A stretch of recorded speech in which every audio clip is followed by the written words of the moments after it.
Carson, so now we're at the cutting stage where we're going to cut this hair unit in. As you and I had discussed quite in detail from the pictures you sent me via text before you came in for your workup and during the workup, you had told me that you wanted a freestyle unit, light to medium density, and you wanted to be able to just kind of brush it back, kind of use your spray and conditioner and go. Right. There won't be too much styling involved, so therefore that will be a simple thing for you to do at home. Keep in mind that the more you shampoo and condition this, even if it's a couple times a week, sporadically, or 3 times a week, you'll find the more you shampoo and condition it, the better it's going to look. Sometimes when you first get the hair replacement, they tend to be a little bit puffy, but as you progress with shampoo and conditioning, every time it should just get better and better, and even be more manageable than it will be today for your first initial cut and style in. Any questions so far? No. Feels great. We chose the lace because it's the most natural, Mm-hmm.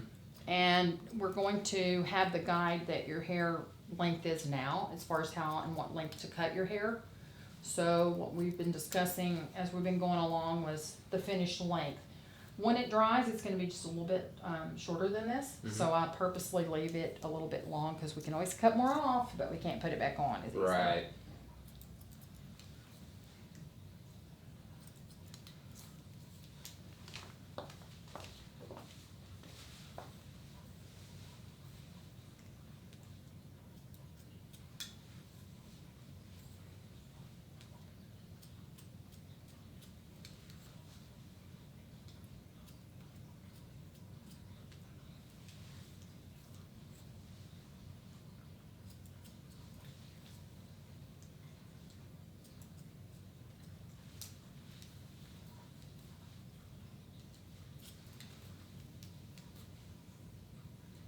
So we're moving right along here, and I'm taking the length in the front and I'm just graduating it through the top crown. As your hair moves, whether it's wet or dry, it should look very natural. It looks like your scalp.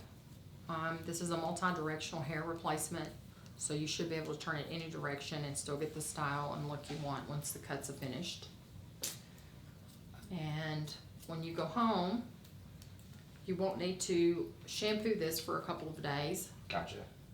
All you'll need to do is just re-wet it with water, like I mentioned. Use your spray and conditioner daily, and you're really good for several days. Once you go to shampoo it, you'll pre-dilute your shampoo. As long as it's lathering, it's cleaning. Mm-hmm. And once it's in a bottle, like so, this helps you save product and you don't use a lot. Awesome. You'll put it in your hand and you'll lie it on the wet head. Gotcha. Then use Then that you'll same use brush we talked about. This hair replacement brush. Go downward movements lightly, don't scrape too hard. This distributes the shampoo evenly all the way around. Then you'll rinse your hair in the shower with lukewarm water. Then you'll do the same procedure with your conditioning step. You don't have to dilute this because your hair's already going to be wet and pre-cleaned.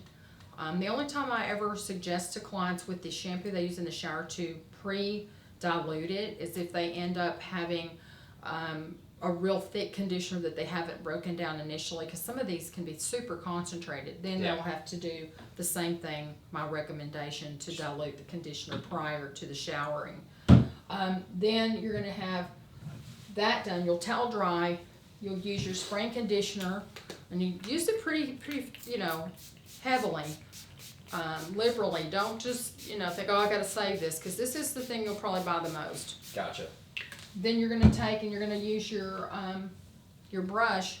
You're going to slowly distribute that spray and conditioner through the hair. And even though I haven't even finished the cut, look how easily the shampoo, the conditioning I've already done, and now the water and the spray and conditioner, how easily it glides in.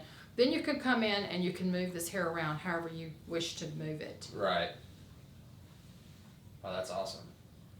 You should be able to wear your hair swept back or let some of the hair fall forward. I'll stop right there on the length in the front. I'm going to progress to the top crown and around the edges. Awesome.